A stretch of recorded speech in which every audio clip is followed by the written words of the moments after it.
आज के इस वीडियो में कक्षा 12 के भौतिक विज्ञान पेपर हल के बारे में बताया जाएगा। 2025 में जो भौतिक विज्ञान का पेपर हुआ था, पेपर का कोड JU के सभी प्रश्नों को हल करके बताया जाएगा। पिछले भाग के वीडियो में प्रश्न नंबर 1 से लेकर के प्रश्न नंबर 5 तक के सभी प्रश्नों को हल करके वीडियो अपलोड कर दिया गया है। यदि उस भाग का वीडियो आप सभी लोग नहीं देखे होंगे तो डिस्क्रिप्शन बॉक्स में उस वीडियो का लिंक जो है मिल जाएगा, वहां से जाकर के वीडियो को देख सकते हैं। इस भाग में प्रश्न नंबर 6 से लेकर के आगे के सभी प्रश्नों को हल करके बताया जाएगा। आवेशित संधारित्र की स्थितिज ऊर्जा का व्यंजक प्राप्त कीजिए। प्रदर्शित कीजिए आवेशित संधारित्र के प्लेटों के मध्य वैद्युत क्षेत्र में ऊर्जा घनत्व 1/2 एप्सिलॉन नॉट E स्क्वायर होता है। इसमें 2 प्रश्न दिया गया है, एक एक प्रश्न को जो है हल करके बताया जाएगा। यहाँ पर बताया गया है कि स्थितिज ऊर्जा का व्यंजक ज्ञात करना है। तो पहले आवेशित चालक का जो है स्थितिज ऊर्जा की हम लोग सूत्र का निगमन करेंगे, उसके बाद जो है ऊर्जा घनत्व का जो है सिद्ध करके यहाँ पर दिखाया जाएगा। तो यहाँ पर पहले हेडिंग नोट कर लेंगे, किसी आवेशित चालक की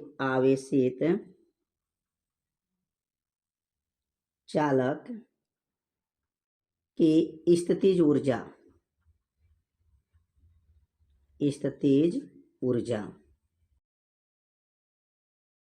अब यहाँ पर स्थितिज ऊर्जा का पहले सूत्र का निगमन समझेंगे, उसके बाद जो है इसका जो यह सूत्र का निगमन करके दिखाया जाएगा। तो यहाँ पर सबसे पहले लिखेंगे, यदि किसी चालक को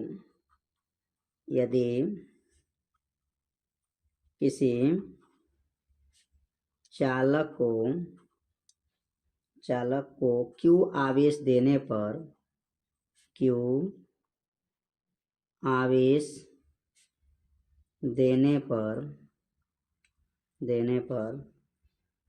उसके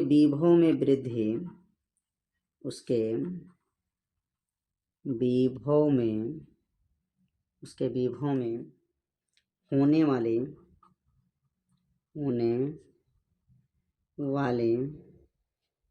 वृद्धि भी है। तो अब यहाँ लिखेंगे, जैसे मान लेते हैं अगर प्रारंभिक अवस्था में विभव क्या है 0 है और कुछ समय बाद विभव क्या हो जाए भी हो जाए, तो इसका औसत वृद्धि कैसे निकाला जाएगा। तो यहाँ पर जब इसका औसत वृद्धि निकालेंगे तो विभव में अगर औसत वृद्धि निकाल रहे हैं, लिखेंगे यहाँ पर विभव में औसत वृद्धि। तो विभव में औसत अगर वृद्धि निकालते हैं तो औसत किसे कहते हैं, कुल पदों का योग बटा क्या होता है कुल संख्या। तो यहाँ कुल पद क्या है, तो यहाँ कुल पद 0 + v/2 है। 0 छोड़ दीजिए तो क्या बचेगा v/2 हो जाएगा। तो विभव में औसत वृद्धि जो आ गया v/2 आ गया। अब यहाँ पर ऊर्जा की गणना करना है, स्थितिज ऊर्जा की गणना करेंगे। तो यहाँ लिखेंगे वैद्युत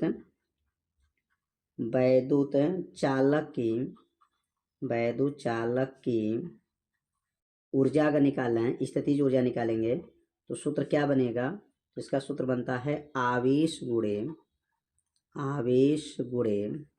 विभव में औसत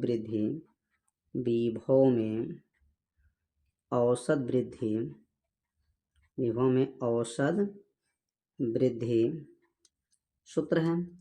अब यहाँ मान निकालेंगे, जब वैद्युत चालक की अगर ऊर्जा निकालेंगे, स्थितिज ऊर्जा निकालेंगे, U बराबर हो जाएगा और यहाँ पर आवेश का प्रतीक क्या है Q हो जाएगा और गुणे विभव में औसत वृद्धि। तो विभव में औसत वृद्धि का मान क्या है, कुल पदों का योग बटा कुल संख्या। 2 संख्या इसमें था तो 0 + v/2 हो जाएगा। तो यहाँ पर औसत विभव में जो वृद्धि है v/2 हो जाएगा। अब अगला लाइन बनेगा U बराबर, अब इसको लिख सकते हैं 1/2, Q में गुणा करेंगे तो क्या बनेगा QV हो जाएगा। यह पहला ऊर्जा का सूत्र आ गया, 1/2 QV इसका सूत्र होता है। अब यहाँ पर Q का सूत्र पढ़े हैं, आवेश का सूत्र होता है Q बराबर होता है CV होता है। Q बराबर क्या होता है CV होता है फैराड के नियम के अनुसार। तो U बराबर क्या बनेगा, अब अगला स्टेप 1/2 Q को हटाएंगे, ये बनेगा CV × V और अगला स्टेप बनेगा u बराबर 1/2 c, और भी में भी का गुणा करेंगे तो भी का स्क्वायर हो जाएगा। तो यहाँ स्थितिज ऊर्जा का पहला सूत्र कैसे निगमन हुआ, समझ में आ गया होगा। और ये दूसरा सूत्र का निगमन हुआ है। दूसरा सूत्र का निगमन में कहाँ पर से मान आया है, तो ये q का मान, q का सूत्र होता है सी भी, तो q के जगह पर सी भी, और भी में भी का गुणा करेंगे तो सी भी का स्क्वायर हो जाएगा। अगला जो सूत्र होता है यहाँ भी का सूत्र होता है, भी बराबर होता है q/c हो जाएगा। अगर यहाँ पर भी को रोक दिया जाए तो c नीचे चला जाएगा, क्योंकि गुणा है तो भाग बनेगा, तो q/c हो जाएगा। अब यहाँ भी का मान जब रखेंगे तो u बराबर क्या बनेगा, 1/2 c हो जाएगा, और भी का मान रख दिया जाएगा, तो भी का मान क्या है, q/c का स्क्वायर हो जाएगा। अगला स्टेप u बराबर हो जाएगा 1/2 हो जाएगा c, और वर्ग करेंगे तो क्या बनेगा, q का स्क्वायर बटा क्या हो जाएगा, c हो जाएगा, c का स्क्वायर हो जाएगा। अब यहाँ से c से c एक कट जाएगा, क्योंकि यह वर्ग करेंगे तो अंश का वर्ग हर का वर्ग होगा, एक c से c कट जाएगा, तो u बराबर कितना आ जाएगा यहाँ पर 1/2 q स्क्वायर बटा c। यह तीसरा जो सूत्र का निगमन हो गया। तो यहाँ पर स्थितिज ऊर्जा का 3 सूत्र का निगमन बताया गया। तो तीनों सूत्र का निगमन जो है आप लोग समझ गए होंगे कैसे हल किया गया। पहला सूत्र यह बना है u बराबर q गुणे v/2, और यहाँ से 1/2 यहाँ बाहर आ जाएगा, 1/2 q भी, q को बदला गया c भी, तो c भी का स्क्वायर हो गया, भी को बदल दिया है q/c, तो q स्क्वायर बटा c, c से c कट गया है तो 1/2 q स्क्वायर बटा c। तो यह 3 सूत्र का निगमन जो है बहुत सरल भाषा में बताया गया है, आपको अच्छे से समझ में आ गया होगा।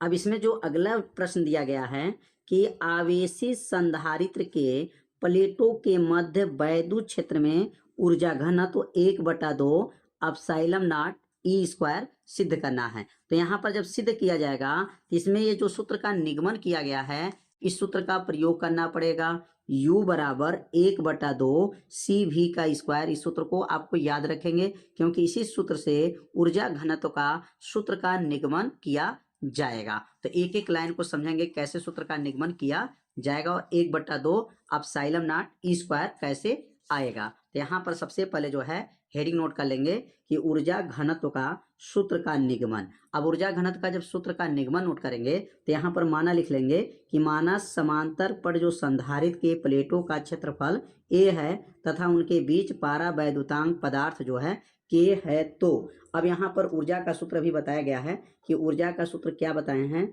तो ऊर्जा का u बराबर बताया गया है कि 1/2 सी भी का स्क्वायर हो जाएगा, 1/2 सी भी का स्क्वायर हो गया।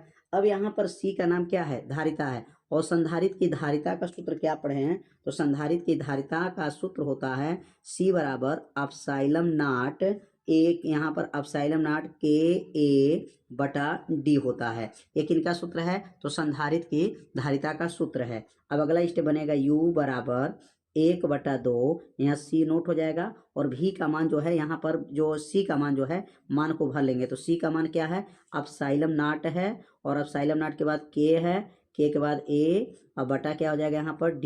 ये किसका मान हो गया, यहाँ पर C का मान हो गया। बगल में भी का स्क्वायर नोट कर लेंगे। अब ये भी को बदलेंगे तो वैद्युत क्षेत्र की तीव्रता का सूत्र पढ़े हैं, E बराबर होता है, E बराबर सूत्र क्या पढ़े हैं, V/D होता है। किसका सूत्र है, वैद्युत क्षेत्र के तीव्रता का यह सूत्र है। और E में जब D का गुणा करेंगे तो V बराबर क्या आएगा, V बराबर बन जाएगा यहाँ पर ED हो जाएगा, V बराबर क्या बनेगा, तो ED हो जाएगा। और V के जगह पे रख लेंगे तो U बराबर क्या बनेगा, U बराबर 1/2 एप्सिलॉन नॉट के, यहाँ A हो जाएगा बटा में D, और V का मान को भर लेंगे तो V का मान यहाँ पर है E, और D का स्क्वायर हो जाएगा। अगला स्टेप बनेगा U बराबर हो जाएगा 1/2 हो गया, एप्सिलॉन नॉट हो गया, KA बटा में क्या है D, और यहाँ जब वर्ग करेंगे तो वर्ग जब किया जाएगा तो E का वर्ग हो जाएगा, E का वर्ग, और यहाँ बनेगा D का वर्ग हो जाएगा। अब यहाँ से D से D, एक D से D, एक D कट जाएगा। कटने के बाद क्या बचेगा, U बराबर 1/2 एप्सिलॉन नॉट, यहाँ बनेगा K E का स्क्वायर, और ये बन जाएगा D। अगला स्टेप बनेगा U बराबर 1/2 एप्सिलॉन नॉट हो जाएगा, और यहाँ K हो जाएगा, E का स्क्वायर हो जाएगा, E का स्क्वायर, और बचेगा क्या क्या, 1/2 हो गया, एप्सिलॉन हो गया, E स्क्वायर हो गया, और ये बचेगा यहाँ पर D।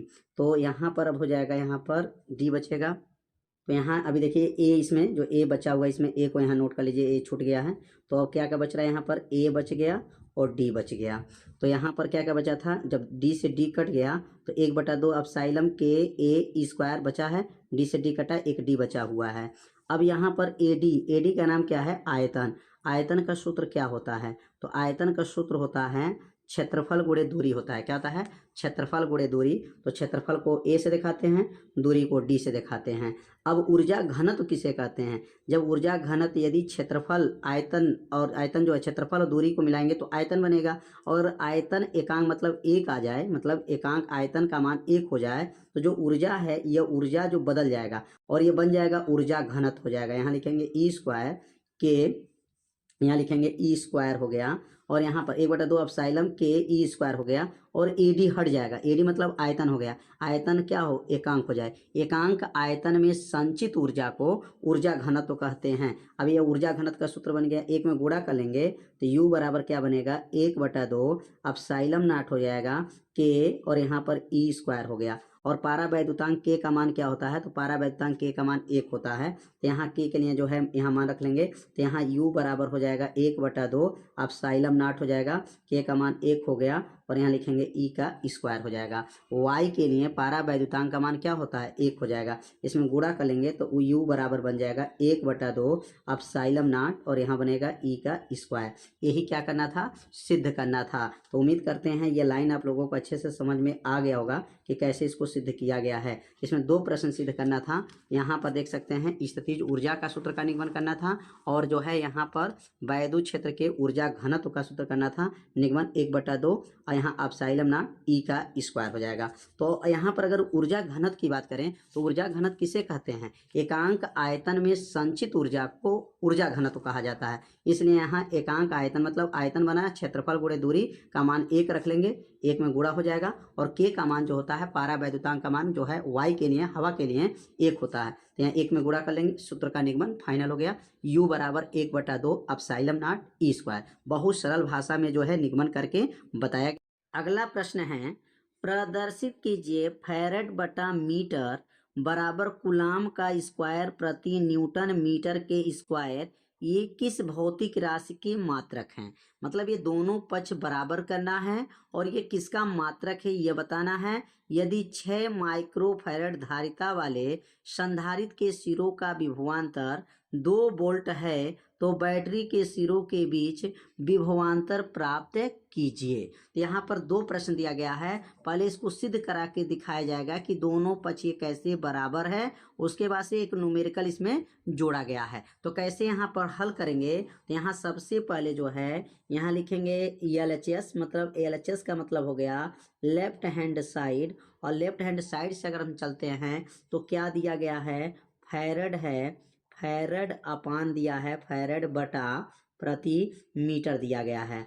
अब यहाँ फैरड किसका मात्रक होता है, तो फैरड जो मात्रक होता है वह धारिता का होता है, और धारिता का सूत्र होता है आवेश बटा विभव में होने वाली वृद्धि। मतलब आवेश बटा विभव में होने वाली वृद्धि, यह जो है किसका सूत्र है, यह धारिता का है।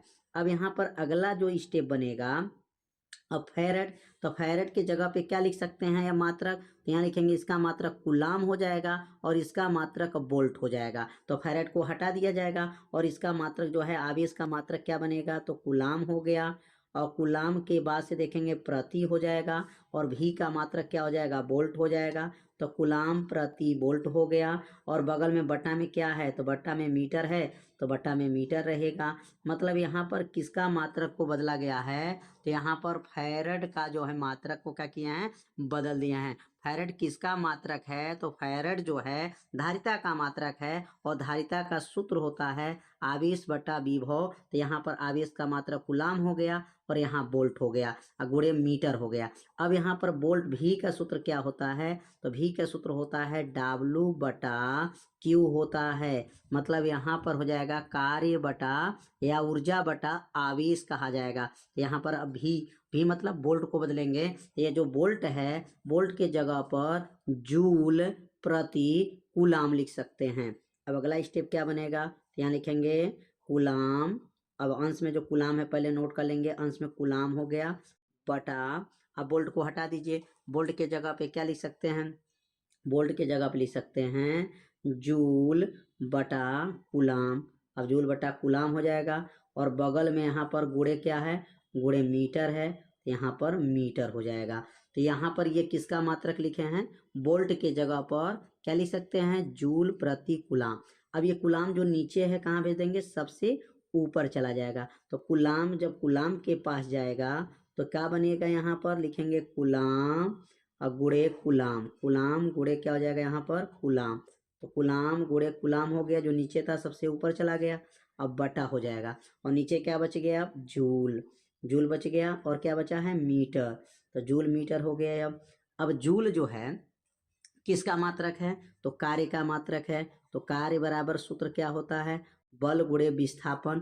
बल गुणे विस्थापन का सूत्र क्या होता है, मतलब कार्य का है, और कार्य का जो सूत्र होता है वह जो है बल गुणे विस्थापन हुआ। तो अब इसका मात्रक क्या बनेगा, तो ये न्यूटन हो जाएगा और ये मीटर हो जाएगा। तो अगला स्टेप क्या बनेगा, तो यहाँ कूलाम में अगर कूलाम का गुणा करेंगे तो यह बनेगा कूलाम का स्क्वायर हो जाएगा, कूलाम का स्क्वायर हो गया, प्रति हो जाएगा और जूल को हटाएंगे तो यहाँ लिखेंगे न्यूटन मीटर, क्योंकि जूल मतलब कार्य का मात्रक है। तो यहाँ का बनेगा, यहाँ पर न्यूटन हो जाएगा और यहाँ पर हो जाएगा मीटर। तो न्यूटन मीटर हो गया और गुणे, गुणे क्या बन जाएगा, मीटर हो जाएगा, क्योंकि यहाँ बगल में मीटर, अभी यहाँ पर 1 मीटर कहाँ से आया, तो ये मीटर जो यहाँ पर से मीटर यहाँ आया और ये मीटर यहाँ आ गया। और ये न्यूटन मीटर कहाँ से आया, कि कार्य का मात्रक, बल का मात्रक न्यूटन और विस्थापन का मात्रक मीटर। अब ये सिद्ध हो गया और यहाँ पे लिखेंगे क्या बनेगा, तो कूलाम का स्क्वायर, कूलाम का स्क्वायर प्रति, और न्यूटन मीटर में गुणा करेंगे तो क्या बनेगा, न्यूटन मीटर का स्क्वायर हो जाएगा। तो न्यूटन हो गया और मीटर का स्क्वायर हो जाएगा, न्यूटन मीटर का स्क्वायर है। यह और पूछा गया यह किस भौतिक राशि का मात्रक है, तो यह जो है वैद्युशीलता का मात्रक है। किसका, कहेंगे यह वैद्युशीलता का मात्रक है। किसका सूत्र है, मात्रक वैद्युतशीलता, उसको अपसाइलम नॉट से दिखाया जाता है। तो लिखेंगे यह वैद्युशीलता का मात्रक है, वैद्युशीलता का क्या है, मात्रक है। किस भौतिक राशि का मात्रक है, तो कहेंगे यह वैद्युशीलता का मात्रक है। और यही सिद्ध करना था, कूलाम का स्क्वायर प्रति न्यूटन मीटर का स्क्वायर। तो उम्मीद करते हैं यह जो सिद्ध किया गया आप लोगों को अच्छे से समझ में आ गया होगा। यहाँ पे क्या सिद्ध करना था, फैरेड बट्टा मीटर को लेकर कूलाम का स्क्वायर प्रति न्यूटन मीटर का स्क्वायर लाना था। तो सिद्ध कर दिया गया, बहुत सरल विधि से बताया गया, एक एक लाइन जो है आपको अच्छे से समझाया गया है। इसमें एक न्यूमेरिकल भी दिया गया है, और क्या न्यूमेरिकल है, यदि 6 माइक्रोफैरेड धारिता वाले संधारित्र के सिरों का विभवांतर 2 वोल्ट है। मतलब ये जो 6 माइक्रोफैरेड है इसमें विभवांतर 2 वोल्ट है। तो बैटरी के सिरों, यहाँ बैटरी के सिरों पर विभवांतर आपको प्राप्त करना है। तो सबसे पहले जो 6 माइक्रोफैरेड है, पहले इसमें आवेश की गणना कर लेंगे। आवेश जितना इसमें आएगा वही आवेश इसमें होगा। क्यों, क्योंकि श्रेणी क्रम में आवेश का मान क्या होता है, समान होता है। और जब इसमें आवेश की गणना हो जाएगा, इसमें वोल्टेज निकाल लेंगे कितना वोल्टेज होगा, और दोनों के वोल्टेज को जोड़ लेंगे, हमें बैटरी का वोल्टेज मालूम हो जाएगा। तो यहाँ पर कैसे हल करेंगे, तो यहाँ पर लिखेंगे जो 6 माइक्रोफैरेड है, यहाँ पर 6 माइक्रोफैरेड में आपका वोल्टेज कितना दिया गया है, 2 वोल्ट दिया गया है। तो सबसे पहले यहाँ पर लिख लेंगे दिया है, और क्या दिया गया है सवाल में, दिया है 6 माइक्रोफैरेड वाले जो संधारित्र है, 6 माइक्रोफैरेड वाले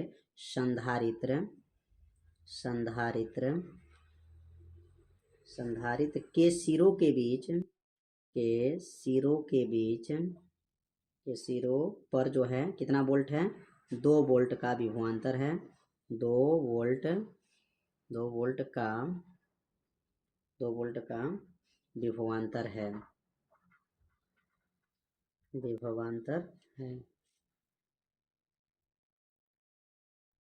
तो आवेश का सूत्र क्या होता है, तो आवेश Q बराबर हो जाएगा। अब यहाँ पर जो बनेगा, ये C2 है, ये C1 है, तो आवेश हो जाएगा C2 और ये बनेगा V2। अगला क्या बनेगा, C2 का मान क्या दिया है, 6 माइक्रोन, तो 6 हो जाएगा, माइक्रोन में 10 के पावर -6 घात होता है। वोल्टेज क्या है, तो वोल्टेज V2 मतलब 2 वोल्ट हो जाएगा। अब यहाँ वोल्ट 6 दूनी 12, 12 गुणे 10 के पावर -6 कूलाम का आवेश है। इसके अंदर कितने आवेश का कूलाम है, तो 12 गुणे 10 के पावर -6 कूलाम, या इसको लिख सकते हैं 12 माइक्रो कूलाम। क्या लिख सकते हैं? 12 माइक्रो, माइक्रो में 10 के पावर -6 घात होता है, इसमें 12 माइक्रो कूलाम का जो है इसके अंदर आवेश है। और किस क्रम में है? तो श्रेणी क्रम में है, तो लिखेंगे यहाँ पर श्रेणी क्रम में, श्रेणी क्रम में, श्रेणी क्रम में आवेश का मान, श्रेणी क्रम में किसका मान? आवेश का मान, आवेश का मान समान है। आवेश का मान क्या है? समान है। अब आवेश का मान समान हो जाएगा क्योंकि पहला जो परिपथ में आवेश रहेगा वही आवेश किस में रहेगा? दूसरा परिपथ में भी रहेगा, 4 माइक्रोफैरेड में भी। अब 4 माइक्रोफैरेड में हम लोग धारिता विभव निकाल लें, तो विभव मतलब V1 निकालेंगे, तो V1 का सूत्र क्या बनेगा? Q बटा C1 हो जाएगा। मतलब यहाँ पर V1 बराबर Q बटा C, क्योंकि आवेश क्या है? समान है। तब लिखेंगे V1 बराबर Q का मान कितना है? तो 4 माइक्रो है, और यहाँ पर लिखेंगे H12 कितना है? 12 माइक्रो कूलाम है, 12 माइक्रो कूलाम, और ये 4 माइक्रो है। 4 से 12 काट देंगे तो 4 तिहाई 12। V1 बराबर क्या आ जाएगा? 3 वोल्ट आ जाएगा। यहाँ पर 3 वोल्ट हो जाएगा। या माइक्रोन को बदलेंगे तो 10 के पावर -6, और यहाँ भी माइक्रोन को बदलेंगे 10 के पावर -6, तो 6 घात से 6 घात कट जाएगा। तो V1 मतलब पहला वोल्टेज कितना आ गया? 3 वोल्ट आ जाएगा। अब 3 वोल्ट V1 में आ गया। अब लिखेंगे कुल विभव, तो कुल विभव कितना हो जाएगा? तो दोनों विभव को जोड़ लेंगे, तो कुल विभव क्या होगा? तो लिखेंगे यहाँ पर कुल विभव बराबर V1 प्लस V2। तो V1 में कितना वोल्ट है? तो V1 3 है, और V2 में कितना वोल्ट प्रश्न में दिया गया था? तो V2 जो है 2 वोल्ट है, 3 2 मिल करके कितना हो जाएगा?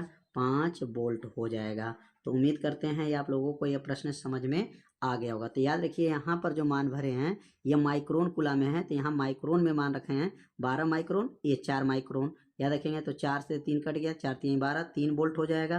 तो पहला परिपथ में 3 वोल्ट और दूसरा परिपथ में 2 वोल्ट, 3 2 मिल करके 5 वोल्ट हो गया। तो उम्मीद करते हैं ये प्रश्न आप लोग अच्छे से समझ गए होंगे। तो अब सीखेंगे अगला प्रश्न।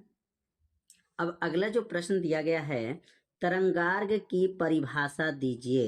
हाइगेंस के द्वितीयक तरंगिकाओं के सिद्धांत से तरंगों के अपवर्तन की व्याख्या कीजिए। तो यहाँ पर 2 प्रश्न दिया गया है, तो दोनों प्रश्न को जो है अच्छे से समझेंगे। पहले हम लोग समझेंगे तरंगार्ग क्या है। तो तरंगार्ग की जो परिभाषा है बहुत ही आसान है।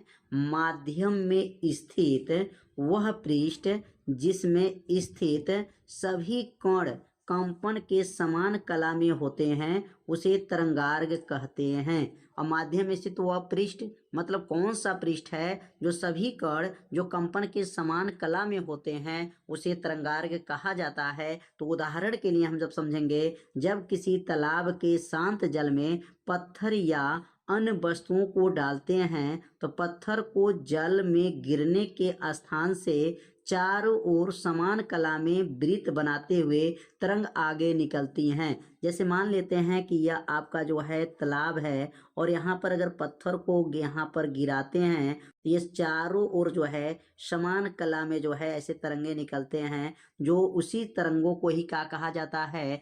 तरंगार्ग कहा जाता है। तो क्या बताया गया है? जब किसी तालाब के शांत जल में पत्थर या अन्य वस्तु को क्या करते हैं? डाल देते हैं, तो पत्थर को जल में गिरने के स्थान पर जहाँ पत्थर गिरेगा वहीं पर समान कला में वृत्त बनाते हुए तरंग आगे निकलती हैं, उसी को क्या कहा जाता है? तरंगार्ग कहा जाता है। तो उम्मीद करते हैं तरंगार्ग आप लोग अच्छे से समझ गए होंगे। अब जो है हाइगेंस का द्वितीय तरंगिकाओं के सिद्धांत के आधार पर जो है प्रकाश के अपवर्तन की व्याख्या करेंगे। तो यहाँ पर हेडिंग नोट कर लेंगे, हाइगेंस के द्वितीय तरंगिकाओं के सिद्धांत के आधार पर तरंगों के अपवर्तन की व्याख्या करेंगे। तो यहाँ सबसे पहले क्या करेंगे, एक यहाँ पर एक लेंस लेंगे, प्रकाश की किरण इस पर लेंस पर क्या करेंगे? गुजारेंगे। यहाँ से प्रकाश किरण जब आएगा तो अपवर्तन के बाद क्या होता है? यहाँ पर विक्षेपित हो जाता है। यहाँ पर भी ऐसे करेंगे, यहाँ पर 2 तरंगिकाएं लेंगे तो यहाँ पर जो है प्रकाश किरणें को भेजेंगे तो यहाँ से भी क्या हो जाएगा? विक्षेपित हो जाएगा, थोड़ा सा तिरछा हो जाएगा। और यहाँ पे जो कोण रहेगा इसका नाम आई मानेंगे और इसको नीचे वाला कोण को आर मानेंगे। यहाँ पर 90 अंश का कोण बनेगा और यहाँ पर 90 अंश का कोण बनेगा। तो हाइगेंस का द्वितीय तरंगिकाओं के सिद्धांत के आधार पर जब हम अपवर्तन की व्याख्या करेंगे तो सबसे पहले आपको ये चित्र बनाना पड़ेगा और दिखाना पड़ेगा कि प्रकाश किरणें अपवर्तन के बाद झुक करके जाती है और यहाँ पर भी देख रहे हैं प्रकाश की अपवर्तन के बाद क्या होती है, झुक करके जाती है। तो झुक करके जब जाती है तो अब यहाँ पर माना लिखेंगे कि माना जो लिखाएगा पहले वाले यहाँ पर तरंग, जो पहला जो तरंग आ रहा है इसके बारे में और ये दूसरे तरंग के बारे में यहाँ पर कुछ माना आपको लिखना पड़ेगा। अब यहाँ पर जो है माना लिखने से पहले इसकी परिभाषा पे लिखेंगे। जब प्रकाश की किरण पहले एक माध्यम से दूसरे माध्यम में जाती हैं तो अपने मार्ग से क्या हो जाती हैं, विक्षेपित हो जाती हैं, विचलित हो जाती हैं। तो यहाँ पर लिख लेंगे कि जब प्रकाश की किरण, यहाँ लिखेंगे जब प्रकाश की किरण, जब प्रकाश की किरण, प्रकाश की किरण एक माध्यम से, एक माध्यम से दूसरी माध्यम में जाती हैं, एक माध्यम से दूसरी माध्यम में जाती हैं, माध्यम से दूसरी माध्यम में जाती हैं तो अपने मार्ग से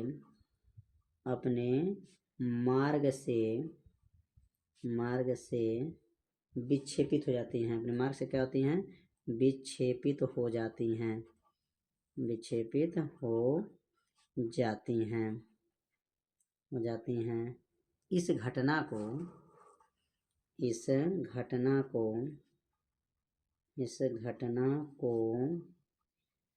प्रकाश का अपवर्तन कहते हैं, प्रकाश का अपवर्तन कहते हैं। प्रकाश का अपवर्तन की पहले परिभाषा लिख लिया जाएगा। अब इसके बाद माना लिखेंगे। माना पहली माध्यम में, माना क्या लिखेंगे यहाँ पर, पहली माध्यम में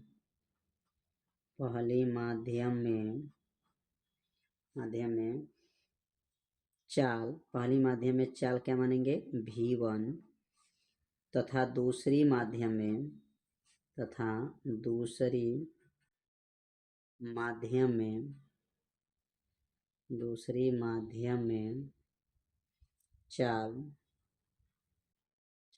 V2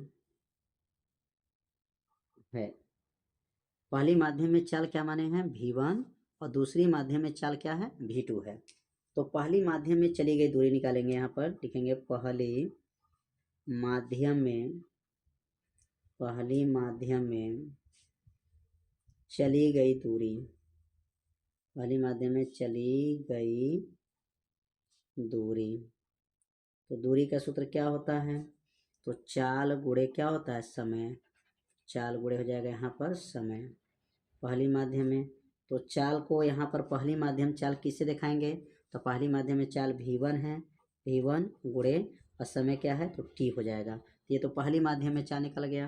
तो पहली माध्यम में चाल जो लिखेंगे यहाँ पर ऊपर दर्शा देंगे। यहाँ पर जो ऊपर बनेगा यह जो पहली माध्यम वाला है इसको पहली माध्यम मानेंगे और यहाँ लिखेंगे V1 और ये हो जाएगा T, V1T हो जाएगा चित्र में।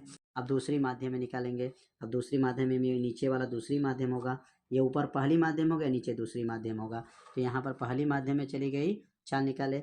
अब यहाँ लिखेंगे दूसरी माध्यम में चली गई दूरी निकालेंगे। यहाँ पर लिखेंगे, यहाँ पर दूसरी माध्यम में चली गई दूरी, और चली गई दूरी का सूत्र क्या होता है, चाल गुणे समय होता है। तो चाल गुणे समय हो गया। चाल को किसे दिखाएंगे, तो चाल को V2 होगा और समय को T से दिखाएंगे। तो V2T, तो V2T जो है दूसरी माध्यम में चली गई चाल जो है, चली गई दूरी निकल गया। यहाँ पे क्या लिखेंगे, V2T हो जाएगा। यह दूरी है V2T जो है यह दूसरी चाल में, दूसरी माध्यम में चली गई दूरी है और यह पहली माध्यम में। तो अब यहाँ पर दो त्रिभुज बना है। अब इस त्रिभुज को लेकर चलेंगे तो त्रिभुज का नाम क्या है, A', B। पहले इस त्रिभुज को लेकर चलेंगे और यह दूसरा त्रिभुज को लेकर चलेंगे, इसका नाम होगा A', B'। दो त्रिभुज को लेकर के अब चलेंगे। तो अब दोनों त्रिभुज के लेकर चलेंगे तो ये अगर यहाँ से कोण लेकर चलते हैं तो यहाँ से जब चलेंगे तो यह लंब का काम करेगा, लंब हो जाएगा, लंब आधार कर्ण हो जाएगा। और यहाँ चलेंगे तो यह जो है लंब हो जाएगा, आधार होगा और ये कर्ण हो जाएगा। तो यहाँ पर कर्ण दोनों में क्या होगा, ए और ए डैश जो है कर्ण का कार्य करेगा। यहाँ से सामने लंब आधार कर्ण, यहाँ से ये लंब आधार कर्ण, तो यहाँ पर कर्ण कौन होगा, ए और ए डैश होगा। तो बारी बारी त्रिभुज को जो है हल करेंगे और पहला त्रिभुज लेंगे। पहला त्रिभुज का नाम लिखेंगे यहाँ पर त्रिभुज ए, और क्या था यहाँ पर ए डैश था और बी था, ए डैश बी में। अब ये ए डैश बी में अगर चलेंगे तो यहाँ पर त्रिभुज जो लिखने के बाद से लिखेंगे साइन थीटा का सूत्र होता है, साइन थीटा का सूत्र क्या है, तो कहेंगे लंब, अब बटा क्या होता है, लंब बटा कोण होता है। अब त्रिभुज में लंब कौन है और कोण कौन है और कर्ण कौन है, एक बार और समझ लेते हैं। त्रिभुज में ये देखिए यहाँ पर कोण का नाम आई हो जाएगा, ये लंब हो जाएगा और कर्ण ए डैश हो जाएगा, ठीक ना। तो अब यहाँ पर V1 T जो है ये लंब होगा क्योंकि इसके सामने वाला कोण के ठीक सामने वाला भुजा लंब होता है। यहाँ पे क्या बनेगा, जो साइन थीटा लिखे थे अब ये बन जाएगा साइन थीटा था तो आई हो जाएगा, क्या बनेगा यहाँ पर साइन आई बन गया, साइन आई हो गया बराबर लंब क्या था, तो लंब V1 था और T था, बटा हो जाएगा। और यहाँ पे क्या लिखेंगे, कर्ण जो था ए डैश हो जाएगा, समीकरण नंबर क्या बनेगा, 1 हो जाएगा। तो एक त्रिभुज जो है फाइनल हो गया। अब दूसरा त्रिभुज क्या बना था, तो दूसरा त्रिभुज का नाम था त्रिभुज ए डैश बी डैश में। अब इस त्रिभुज में चलेंगे, अब इस त्रिभुज में चलेंगे तो यहाँ पर भी वही सूत्र लिखेंगे जो ऊपर सूत्र लिखे हैं। क्या सूत्र था, साइन थीटा बराबर सूत्र क्या है, तो साइन थीटा का सूत्र ऊपर है लंब बटा क्या हो जाएगा, कोण हो जाएगा, साइन थीटा का सूत्र लंब बटा कोण। अगर इसमें थीटा देखा जाए तो उसमें आई बना था तो इसमें क्या बनेगा, इसमें जो है आर बनेगा, आर हो जाएगा साइन आई बटा साइन आर जो बनता है, स्नेल का नियम लागू करना है तो यहाँ आई हो जाएगा और यहाँ पे आर हो जाएगा। और लंब इसमें कौन है, तो लंब देख सकते हैं चित्र में, एक बार और समझ लेते हैं। तो आर है तो ठीक सामने ये लंब कौन है, V2 T हो जाएगा और कर्ण ए डैश हो जाएगा। तो यहाँ पे क्या बन जाएगा, यहाँ पर लंब जो बनेगा ये बनेगा V2 T हो जाएगा और कर्ण जो है ए डैश हो जाएगा। समीकरण नंबर क्या बनेगा, 2 हो जाएगा। अब समीकरण 1 और समीकरण 2 में क्या करेंगे, भाग करेंगे। तो नीचे लिखेंगे यहाँ पर समीकरण 1 भागा समीकरण 2 से, समीकरण 1 में समीकरण 2 से क्या करेंगे, भाग दे देंगे। तो समीकरण 1 क्या था, तो समीकरण 1 था साइन आई था और साइन क्या नीचे हो जाएगा, साइन आर हो जाएगा, तो साइन आई बटा साइन आर। और समीकरण 1 में क्या था, V1 T था बटा क्या था, ए डैश था बटा हो जाएगा। और इसमें क्या हो जाएगा, यहाँ बनेगा V2 T हो जाएगा बटा ए डैश हो जाएगा। इसमें कौन कौन कट जाएगा, तो ए डैश से ए डैश कट गया, T से T कट जाएगा। अब क्या बचेगा यहाँ पर, साइन आई बटा साइन आर बच जाएगा, साइन आई बटा साइन आर हो गया बराबर क्या बनेगा, V1 बटा V2 हो जाएगा।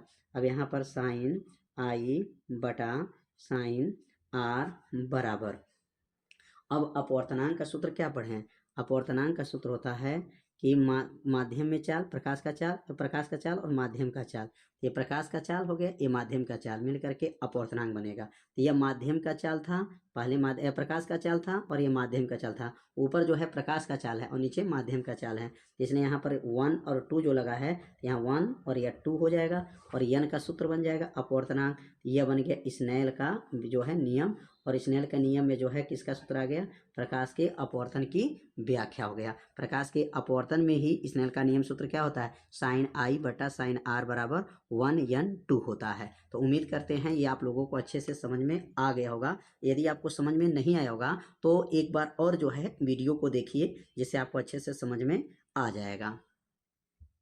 अब अगला जो प्रश्न है, दूरदर्शी के अभिदृश्यक एवं नेत्रिका के फोकस दूरी क्रमशः 40 सेमी एवं 4 सेमी है।